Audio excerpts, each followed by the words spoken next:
बिस्मिल्लाहिर्रहमानिर्रहीम अल्लाहुम्मा सल्ली अला सय्यिदिना मौलाना मुहम्मद व अला आलिहि व सहबिहि व बारिक वसल्लम। अस्सलाम वालेकुम दोस्तों, अपना गिरदो नवा का अज़ीज़ व अकार का ज़रूर ख्याल रखें। आज को हमारा प्रोग्राम कोई स्पेशल नहीं है, बस जस्ट हम डिस्कशन के लिए बैठे हुए आपके सामने हमारे बहुत प्यारे भाई आफ्ताब खान साहब हैं, व्लॉगर हैं। वो करंट इश्यूज़ के ऊपर और पाकिस्तान की जो सियासी सूरत हाल है, इकॉनमी की सूरत हाल है और बहुत सारी चीज़ें हैं ऐसी जिनके ऊपर आप अक्सर व्लॉग करते रहते हैं और करंट व्लॉग इनके अक्सर चलते रहते हैं। आज चूँकि हम दोनों इकट्ठे हुए तो मैंने कहा कि आफ्ताब खान साहब से कुछ बातें करते हैं, डिस्कशन करते हैं। तो हम डिस्कशन जब शुरू करने लगे तो मुशावरत की ये कि क्यों ना हम इस सारी डिस्कशन में अपने सामाइन को भी जो है वो शामिल करें। तो आपके सामने बैठे हुए हैं।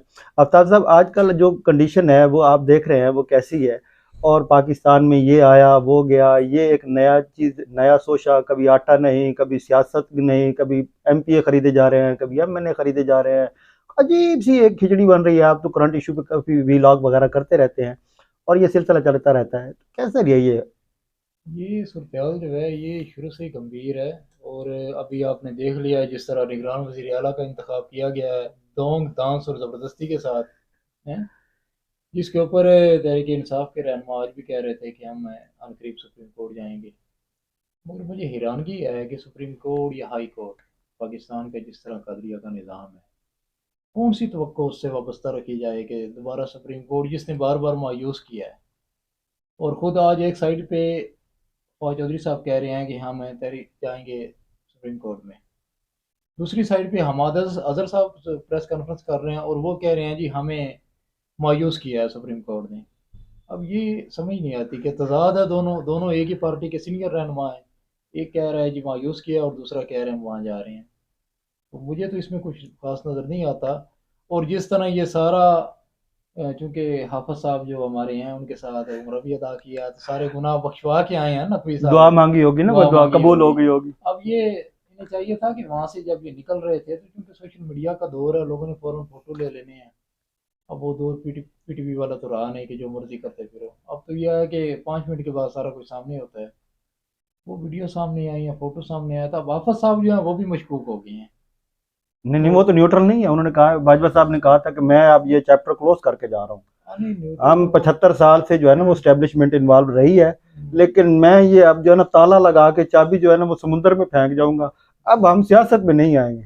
नहीं, वो समुंदर जो है ना सर में, वो समुंदर भी उधर ही है जिधर ताले लगे हैं। वो जब चाहेंगे दोबारा खोल लेंगे उसे। और जिस तरह की फिर उनकी एक्टिविटी होती है। दूसरा अपना जेब भाई आज जिस तरह कह रहे थे हमाद अजहर, जब उन्होंने प्रेस कॉन्फ्रेंस की है ना तो प्रेस कॉन्फ्रेंस के बाद जो है ना रद्द अमल आता है ना, फिर दूसरी जो मुखालिफ जमातें होती हैं ऐसे ही ऐसे ही। तो पीपल पार्टी के जो है मुर्जा वहाब साहब, उनकी जानब से आया है जी ये तहरीक इंसाफ है, तहरीक इंसाफ नहीं रही, अब तहरीक इल्ज़ाम बन चुकी है। तो ये किस तरह का बयान है, तहरीक नहीं, इल्ज़ाम उन्होंने किस किस तरह? वजह से ये कहा कि तरीके इल्जाम बन गई है? ये इल्ज़ाम लगाते रहते हैं इल्जाम ना। लगाते हाँ, रहते सुबह शाम इल्ज़ाम लगाते रहते हैं। हैं। आप भी ब्लॉगर हैं, रिसर्च काफ़ी करते हैं और देखते हैं। तो मैं फिर बोलूंगा तो शायद वो मेरे, मैं वो बोलूंगा जो मैं सुनता हूँ और जो लोगों की आवाज़ है वो बोलूंगा। अब अगर ये तरीके इल्ज़ाम है तो मुझे ये बताएं कि ये 30 साल में क्या इल्ज़ाम था, रॉ का एजेंट कौन था, हम्म, और ये जो है वो इस्लाम के नाम के जो है ठेकेदार कौन थे, और ये सारी चीज़ें। आज ये जो खिचड़ी बैठी हुई है ऊपर, मिक्सचर जिसको हम कहेंगे, हाँ मिक्सचर जो बैठा हुआ है, तो वो उनके इल्ज़ाम फिर अगर आप निकाल के ले आए तो फिर आपको सारा समझ आ जाएगा इल्ज़ाम क्या होता है। हम तुम्हें नहीं छोड़ेंगे, हम तुम्हें सड़कों पे घसीटेंगे। दूसरी तरफ से आता था ग्रेटर पंजाब का ख्वाब तुम्हारा पूरा नहीं होने देंगे। इधर आते थी जी सिंधु देश हम नहीं होने देंगे। फिर बयान आता था हम इस्लाम को जो है ना इस्लामी निज़ाम चाहते हैं। तो वो सारे अब इकट्ठे बह के वहाँ पे मिक्सचर जो है वो इल्ज़ाम नहीं हुआ करते थे, वो हकीकत थी। दूसरा, ये तरीके इल्ज़ाम इसलिए तरीके इल्ज़ाम इसको कहते हैं, थोड़ा सा लोगों को डिवर्ट करना चाहते हैं। क्या आप आज जानते हैं कि ये डिवर्ट कर सकते हैं लोगों को? आज जो बंदा बैठा हुआ है, कमो बेश लिटरेसी रेट आप देखें तो हाई है पहले की निस्बत। बिल्कुल। आप बंदा आज उसके पास सोशल मीडिया है, उसके पास रिसर्च के मवाद हैं, इन्फॉर्मेशन तो चलो कम से कम रिसर्च नहीं करता, इन्फॉर्मेशन तो है ना। किसी ने रिसर्च की है, उसने रिसर्च बेस के ऊपर एक इन्फॉर्मेशन फेसबुक के ऊपर, सोशल मीडिया के ऊपर शेयर कर दिया। तकरीबन किसी की नज़र से तो वो चीज़ें गुजर रही हैं। आप उस बंदे को किस तरह कह सकते हैं कि जनाब आप ये काम करते हैं? इल्ज़ाम कैसे लगाते हैं? अब सिजिलियन माफिया का नाम जो है इमरान खान को मिला, तरीके इंसाफ को मिला। गॉड फादर का जो इल्ज़ाम जो है वो इस तरीके इंसाफ को मिला, तरीके इमरान खान को मिला। तो वो इल्ज़ाम तो एक तरफ रह गए, एक बड़ा मोतबर इदारा जो है वो ये आपको नाम दे रहा है खूबसूरत टाइटल के साथ। और जैसे पहले आपने बात की ना कि फवाद चौधरी कह रहे हैं कि हम सुप्रीम कोर्ट जाएंगे और हमाद अजहर कहते हैं कि हमें मायूस किया है। तो मैं बताऊं कि ब्रिटिश गालिबन प्राइम मिनिस्टर थे चर्चिल, वो वार में थे, जंग में थे ना। तो उन्होंने ना अपने कुछ मुशीर को या किसी को बुलाया, उन्होंने कहा कि जी जंग में हम जा रहे हैं तो हमारे पास इतनी हम सकत नहीं है या क्या कर सकते हैं। तो ये बड़ी इस्लाम उन्होंने अप्लाई किया हुआ है अपने ऊपर।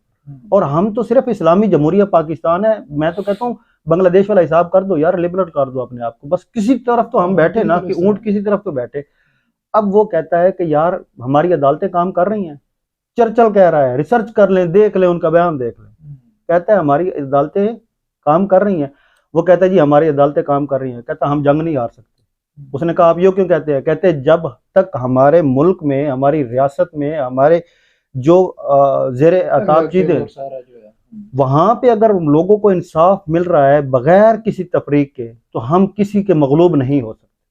आप फिर अंदाजा लगा लें कि हम कभी किसी के ऊपर गालिब आएंगे? जो हमारा सिलसिला है, हमारा सिलसिला है। बहुत सारी चीजें हैं, केसेस हैं, आप वो पकड़ते हैं, डाल देते हैं, एग्जेक्टिव एक है, उसको गोलियां लगती हैं, सारा कुछ होता है। कई केसेस हैं, मॉडल टाउन का केस देख लें, अगर उसके मुद्दई तगड़े ना होते और वो आज तक स्टैंड ना कर रहे होते तो कब तक मुझे मॉडल टाउन का केस भी खा जाते। वो इनको भूल गई सारी चीजें, सब कुछ हो गया। वो जैनब बाजी का केस, बच्ची का केस, वो शुरू हुआ, फिर उसके बाद चलो उसको इंसाफ मिला, लेकिन उसके बाद रोकथाम कहाँ हुई? फिर बच्चियों के आगे कितना कितना होता रहा, क्या क्या होता रहा। किसी जगह पे कोई एक इंसाफ, कोई एक कानून किस जगह पे जाए? एक जाके आ जाके मोहब्बत थी, शफकत थी, एहतराम था और एतमाद था कि हमारे जो सिपा सालार हैं या ये एक इदारा जो है ये पाकिस्तान के साथ मोहब्बत करता है। और आज पता चला कि ये मोहब्बत का जो खूबसूरत लिबादा था, तो जैसे वो कहता है ना शेर रशीद बिलावल के मतलब, हाँ ये मोहब्बत भी 2 नंबर ही है। तो वो ऐसा कुछ चल रहा है। तो अजीब सी कंडीशन है आज, नौजवान जो है वो। अच्छा ये बिजली कल की बंद है, क्या मसला है? मोबाइल मेरा तो बंद पड़ा है, मैंने अब इलाज करना था अपना, 2 दिन से मैं बैठा हूँ। अब मैं देख रहा हूँ कि किसी जगह जनरेटर चल रहा हो तो जाकर नालायकों की हुकूमत चली गई है, नाअहल चले गए हैं, एक्सपर्ट और अहल लोग आए हैं भाईजान। अच्छा। तो इनकी एक्सपर्टी जो है वो पिछली 35 साल से है, 3 दहाइयों से हैं, तो एक्सपर्ट लोग आए हैं। तो उन्होंने बताया, दस्तगीर साहब वो शोहरत रखते हैं ना इस मामले में, वो इतने एक्सपर्ट आदमी है। देखें अच्छा, वो क्या कहते हैं, ब्रेक डाउन हुआ है तो बंदा को थोड़ा सा अकल कर लेता है। अब जनाब ने किया क्या, आपको तो पता है। अब आप बताइए क्या पूरा फरमाया। हब भी बंद करवा दिया। और अब ऑन होने में 2-3 दिन पूरा हब बंद करवा दिया है, तो वो जब वोल्टेज और फ्रीक्वेंसी मिलके उठते हैं और दोबारा जब उसको स्टार्ट किया जाता है तो तकरीबन 24 घंटे पक्के हैं। इसका मतलब है 2 दिन और सुकून करें हम इसी तरह। आहिस्ते आहिस्ते चलेगी। उतरने वाला जमाना शुरू हो उतरे वाला जमाना गार में चले गए ना। कार में तो खैर बाहर निकलो तो बेहतरीन, जिस तरह रोड और इमारतें हैं, मगर देखा जाए तो सारे अंधेरे में डूबी हुई हैं। ये इन्होंने खूबसूरत काम किया है नहीं पाकिस्तान में। ये भी है ना, ख्वाजा आसफ पिछले दिन जैसे कह रहे थे, डॉक्टर मालिक के प्रोग्राम में कह रहे थे ना कि सारा कुछ बंद हो जाएगा, पाकिस्तान में अंधेरा हो जाएगा, कुछ भी नहीं मिलेगा। वली थे या उनको पता था? वो उनके बयान के फौरन बाद ही है, नहीं, वैसे बड़े दूर अंदेश हैं वो, अमल दरामद हो गया है और पिछले 2 दिन से बिजली बंद है। बड़े दूर अंदेश हैं वो, तो देखे ना उनकी। अभी अच्छा ये बताएं औरंगजेब यार, ये आटा वगैरह ये किधर जा रहा है सारा कुछ? दाने, पाकिस्तान एग्रीकल्चर मुल्क है, एक ज़रूरी मुल्क है, लोग बेचारे तड़प रहे हैं, किसी के पास आटा दुख नहीं होता है। है आफ्ताब साहब। लोगों की जेबों में पैसे हैं, लाइनों में खड़े हैं, आटा नहीं मिल रहा। आपने बड़े मुनज़्ज़म अंदाज से किसी चीज़ को ख़त्म करना होता है और बड़े मुनज़्ज़म अंदाज से ये चीज़ें हटानी होती हैं। यार मुझे ना ये सारे सीन देखे ना पाकिस्तान की सियासत के, तो मुझे ना वो इंडिया की मूवीज़ याद आती हैं जो ट्रेलर में चल रही होती है, ये ट्रेलर में चल रही ट्रेलर होती में है, क्योंकि सारे हिस्से आ जाते हैं ना, सारे इससे चल रहे होते हैं। आप देखें ना वो, आप देखें 99 92, इससे ये इस टेन्योर में सारी मूवी देखें, 2002 में देखें, फिर आगे भी हैं। अनिल कपूर की एक मूवी है जिसमें एक दिन का वजीर आजम जो वजीर आला बनता है, सीएम बनता है। तो आप सारी वो क्या करते क्या है, एक पॉलिटिकल पार्टी है, उस पॉलिटिकल पार्टी को जब देखे ना, मेरा वो ग्राउंड जो है, ग्राउंड रियलिटी वो मुझे एक्सेप्ट नहीं कर रही और मैं लोगों में कैसे जाऊं, तो वो दहशतगर्दी करवाएंगे, फिर वहां पे दंगे फसाद होंगे, फिर शॉर्टेज होगी चीज़ों की, फिर यकदम जाके जनाब वो मसीहा बन के आएंगे और वो सारी चीज़ें देंगे। तो गालिबन वो पुराना स्क्रिप्ट जो है ना ये आजकल चला रहे हैं, रियलिटी में चला रहे हैं। और बिल्कुल इसी तरह उसमें भी वो उसका होता है ना, मुंशी जो यानी कि पुरानों पहलों वालों का ही, वो कहता है मैंने अपने गुनाहों से माफी मांग लिया, आपके साथ ठीक चलूंगा। ठीक चलेगा, और ये ठीक चलने वाले हैं। तो आखिरी जब 10 मिनट रहते थे ना, तो वो कहता है सर ये 43,000 करप्ट लोगों की फाइलें हैं, अगर एक एक पे साइन करें तो 12 तो बज जाने हैं, और 12 बजे तक हमारे पास ताकत है, फिर तो हम आम शहरी हो जाएंगे, क्या करें। वो कहता है कोई मसला नहीं, ये बस एक नोटिफिकेशन मेरी जानब से करें, ये 43 के 43 फारग, 43,000 सारा अमला फारग, और वो एक प्रेस वालों को दे दें, एक इधर लगा दें, एक इधर मेरी फाइल में रख दें, तो सारे नीयत ठीक फारग, होनी चाहिए सर। सारे मैं फारग। मुस्तफ़ा खर की एक बात बताऊं आपको, वो भी तो रहा है ना यार। अब वो सुन वो, तो हम तो शायद उस वक्त छोटे थे, छोटे थे लेकिन लेकिन यार नजर कहते तो हैं आता कि था। जो लोगों ने बैठकों के आगे बनाए होते थे ना थड़े वगैरह, वो तक उठवा दिए थे रूलिंग होती है ना। उसने। हाँ। आपको तगड़ा ब्यूरोक्रेट चाहिए, ब्यूरोक्रेट को ये श्योरिटी होनी चाहिए कि यार मुझे स्टेट श्योरिटी दे कि यार मैं, आपको तगड़े ब्यूरोक्रेट चाहिए। और ब्यूरोक्रेट जो है वो किसी सियासतदान के, किसी के वो मुलाजिम नौकर नहीं है, वो स्टेट के नौकर हैं, स्टेट के मुलाजिम हैं। अनफॉर्चुनेटली स्टेबिलिटी है नहीं, आज से पकड़ धकड़, उधर इधर से उधर। अब देखिए ये निगरान वजीर आजम बनते सारी किन लोगों को जो है ना, वो जो मशहूर है ना बदमाश लुच्चे लिफंगे सारे। कि जी इन्होंने ये लॉन्ग मार्च में एक बड़ी कारकर्दगी दिखाई थी, लिहाजा चलो जी अब इलेक्शन आने वाले हैं तो इनको जनाब ये ओहदा दे दो, इनको सीसीपीओ लगा दो ताकि लाहौर वापस ले लें आप। नहीं, दूसरी साइड पे खान भी उसकी सेहत को सुनाए ना। वो क्या पोजीशन है उसकी। यार खान वैसे मैं तो आपको एक बात बताऊं, हाँ। खान जो मुंह से बात निकालता है ना पूरी होती है, पता नहीं क्यों। खान कहता था मैं असेंबली में हूँ, मुझे रहने दो, मैं बाहर निकला ज्यादा खतरनाक हो जाऊंगा। उसने कहता नाको है चने चबवा दिए इनके, वो बिल्कुल जो इसी लोहे के चने थे वो तो गए रेत के खत्म। गए ना, हाँ। इसने नाको चने चबवा दिए। फिर जो वो कार्ड खेलते थे खान, पत्नी क्या उल्टा कार्ड खेलता था, इनके गले में पड़ गई, ठीक है। खान कहता है यार इस्तीफे कबूल करो, नहीं करते। खान कहता है मैं असेंबली आ रहा हूँ, उन्होंने धड़ो धड़ सारे कर ली। अब खान जो है ना वो 2-3 महीने क्या हुआ, जमान पार्क में क्या हुआ, बैठा हुआ भारी है ना। और बैठा हुआ भी सारा। अब अगली बात आप बताएं ना, अगले दिन जो खान अगली साहब वो ने ये है की। कि वो पिछले ये गालमन 3-4 दिन पहले की बात है कि जब उनसे पूछा गया ना कि आपकी सेहत के मतलब कि सेहत कैसी है और कब आप आइंदा जो लाया अमल है या जो हिकमत अमली है वो क्या है, तो खान साहब ने ना टांग उठाकर कहा है कि ये प्लस्तर आखिरी है मेरा, ये सिर्फ 3-4 दिन रह गए हैं, मैं जमान पार्क के गेट से निकलूंगा फिर मैं नहीं लूंगा इनसे। यार तो ये अब हकीकत है, जिस तरह के हालात इन्होंने पैदा कर दिए हैं ना, अब इमरान खान अगर रोडों पे दोबारा आता है ना, तो अब उसके साथ सारी कायनात इकट्ठी हो मैंने जाएगी, बड़े कल लोग निकलेंगे। कल मैंने ना एक परसों वीलॉग किया अपने सामाइन के साथ, मैंने शेयर किया। मुझे ना बड़ा एक अजीब सा लगा, ये क्या कमाल है यार इनको। एक वही बंदा जो है वो सबसे ज्यादा इनको कमाल नजर आया, जो अपोजिशन ने 2 नाम दिए, 2 नाम में से जिनके ऊपर उनका ज्यादा फोकस था वही ना कमेटी में फाइनल हुए ना किसी जगह पे। इलेक्शन कमीशन में गए, इलेक्शन कमीशन वाले का खूब गौर गौज किया है, खूब गौर गौज करने के बाद हम फाइनल किया कि ये बंदा यहाँ पे वजीर आला पंजाब लगेगा। नहीं, इलेक्शन कमिश्नर ने गौर क्या करना है, वो तो जैसे फवाद चौधरी साहब आज भी कह रहे थे कि वो मुंशी है नून लीग का, उसे टेलीफोन जाता है और क्लर्क की तरह वो साइन करके दे देता है कि लो जी, उसने नहीं देखना कि ये बंदा औरत है, खातून है, मर्द है, कौन है, क्या है, पढ़ा लिखा है, अनपढ़ है, क्या जो उसको, वो जो लंदन वाले भगौड़े हैं ना, उनका जब टेलीफोन जाता है ना, तो वो इलेक्शन कमिश्नर उसी वक्त पेंसिल उठा के अप्रूवल कर देता है। आखिरी सर सेशन यानी में कि वो चलते हैं। मुंशी है नून लीग का, और बतौर क्लर्क के इतने बड़े इदारे में बैठ के काम कर रहे और इंडिपेंडेंट हम उसको कहते हैं, हैं। हाँ, इतना बड़ा इदारा। इलेक्शन कमीशन को हम इंडिपेंडेंट कहते हैं। और इंडिपेंडेंट इदारा की हालत देख लें, एहतसाब इंडिपेंडेंट था, हम्म, नैब बंद कर दिया उन्होंने इंडिपेंडेंट को, इलेक्शन कमीशन उनकी लौंडी बन के काम कर रही है। अब कौन, हर बंदा कहता है ना, मैं बीइंग ए पाकिस्तानी में कह रहा हूँ और दुख से ये कह रहा हूँ, आपको भी पता है कि ये ऐसे हो रहा है।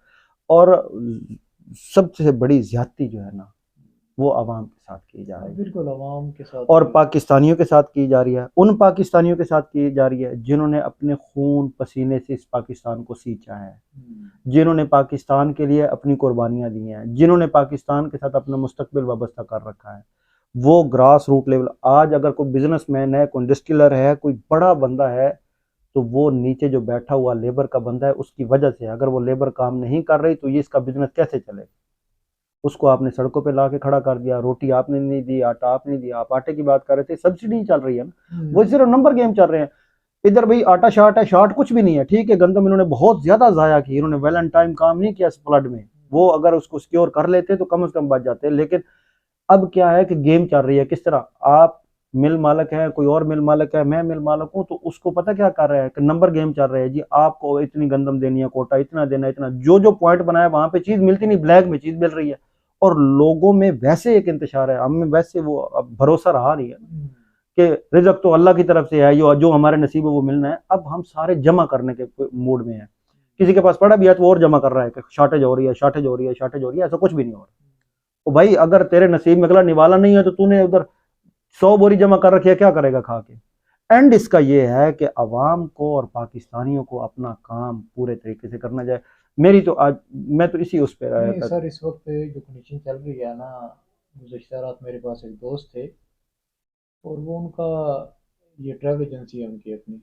वो बता रहे थे वो साथ ये यूरोप की जो एम्प्लॉयमेंट है ना उस हवाले से भी काम करते हैं। तो वो कह रहे थे कि तीन चार दोस्त हैं जिन्हें भेजना था हमने यूके, तो हमें $700-800 की ज़रूरत थी जो हमने खरीद रहे थे। हमने पूरा इस्लामाबाद पिंडी छान मारा, हमें किसी डीलर से नहीं मिले, हालांकि पड़े थे सबके पास। फिर एक डीलर को हमने कहा कि यार आपकी मेहरबानी हमें दे दो, ये बंदे जाने हैं और इन्हें ज़रूरत है। जाहिर है जब बंदा आउट कंट्री जाता है तो उस मुल्क की करेंसी बंदे की जेब में ज़रूर होनी चाहिए ऐसे ही थोड़ी ऐसे। बहुत। तो वो मैं हैरान हो गया सुन के। वो बता रहे थे कि बड़ी मिन्नत समाजी के बाद उस बंदे ने ब्लैक में दी हैं, हालांकि डॉलर खरीदते वक्त शनाख्ती कार्ड की फोटो कापी लाजमी होती है, रिकॉर्ड होता है। वो जब चूंकि ब्लैक में दे रहा था तो $295 में फी डॉलर उसने दिया है इन्हें। अब चूंकि इनकी मजबूरी थी, ज़रूरत थी, लेना पड़ा इन्हें। अंदाजा कर। जो 225 या 226 यहाँ तक जो सरकारी रेट है ना, जिधर ये इन्होंने बांध के रखा हुआ है, ओपन मार्केट में 260 तो कहते हैं ना, 295 में कल रात दोस्त लेके आया है, $295, अंदाजा लगाए। इंतहा नहीं है। और उसमें फिर ये है कि ये सारा जैसे कह रहे हैं ना कि सारा पेशावर और फिर आगे स्मगल हो रहा है अफगानिस्तान की जानब। अब परसों परसों बल्कि उससे एक रोज पहले पेशावर में एक क्रैकडाउन हुआ है। वो किस चीज का हुआ। ये जो डीलर है ना, जितने भी ये एक्सचेंज जो है उनके ऊपर, और लाखों डॉलर जो है वो पकड़े गए हैं जिन्होंने दबा के रखे हुए थे। और कुछ जो है डीलर उन्होंने इतराफ़ भी किया है कि हम मुलवस हैं इस काम में, जो यहाँ से सारा स्मगल हो रहा है अफगानिस्तान के जाना। इन शॉर्ट अपने सामीन के लिए, हाँ। ये दहशतगर्दी यकदम फिर 8 महीनों में आई। हाँ और जी। इतनी करीब के दारुल हुकूमत पाकिस्तान में चिट लहराई जाती है कि हम आपके करीब हैं। हम्म। इतनी जल्दी इसकी आने की वजह कुछ समझ आती है। नहीं, अब ये तो है जब आप बार बार उन्हें इस्तेमाल करेंगे फिर उन्हें फेंक देंगे। अब देखिए ना, डॉक्टर जरल कादरी साहब ने इंडिया में खिताब किया था तो वहां पर भी उन्होंने यही हवाला दिया था ना कि जब आप दहशत गर्दों से काम लेंगे, लेने के बाद आप उन्हें जब छोड़ देंगे भी यार मददगार कर देंगे, तो वो फिर बाद में पलट के दोबारा आपके ऊपर आएंगे। और जब आपके ऊपर आएंगे तो फिर ये है कि फिर उन्हें संभालना मुश्किल हो जाएगा। तो ये इसी तरह है, ये तो ऐसे देखिए लगता है ना, ना, इमरान खान साहब खुद कहते हैं ना हमने तो ट्रेनिंग दी हुई है इन्हें। हमारे फौजी कैंपों में ट्रेनिंग ली है इन लोगों ने। सियासी हाथ होता है इनके ऊपर। बिल्कुल, उसके बगैर तो ये एक दिन नहीं चल सकते। और अपने अब मकासद यार के वो लिए। तो यार वो तो छोड़ें आप, वो तो एक मशहूर मारूफ टेररिस्ट तंजीम में है ना बैन अवी सतह पे। जो कौमी सतह पे मशहूर है ये कच्चे वाले डाकू, वो तो पाकिस्तान की हद तक ही है ना। उन्हें अमेरिका तो नहीं ना जानता कि कच्चे में भी कोई डाकू रहते हैं या कोई और मुल्क। कच्चे के डाकुओं के पास जो बंदूकें हैं, अब एसएसपी जो है वहाँ पे सिंध का, वो ये कह रहा था, इस बात का एतराफ़ कर रहा था कि जो हमारे पास सरकारी राइफलें हैं उस गोली की रेंज है तकरीबन है आधा किलोमीटर, और जो डाकुओं के पास राइफलें हैं उनकी रेंज 3-3 किलोमीटर है। तो मुझे आप ये बताएं, आप उन्हें छोड़ें कि ये इनके पास असला कहाँ से आ गया। सियासी आशीर्वाद इनके ऊपर। जाहिर है। एक और दुख भरी बात, आखिरी बात, हाँ। नकीबुल्ला मसूद को इंसाफ मिल गया। नहीं, नकीबुल्ला मसूद वाला तो देखिए ना उस वक्त, अब ये सारे ये हाजी साहब के काम है। उसके वालिद के साथ भी तो हाजी ने वादा किया था ना कि आपको इंसाफ मिलेगा। हाजी साहब ने सारे कमाल काम कर दिए। हाजी साहब ने सारे तारीखी काम कर दिए हैं और ये तारीख रकम हो गए हैं। अब और उनके वालिद को भी तो हाजी साहब ने कराची में जब मुलाकात हुई थी तो उन्होंने कहा था कि आप बेफिक्र हो जाए, आपके बच्चे का इंसाफ मिलेगा।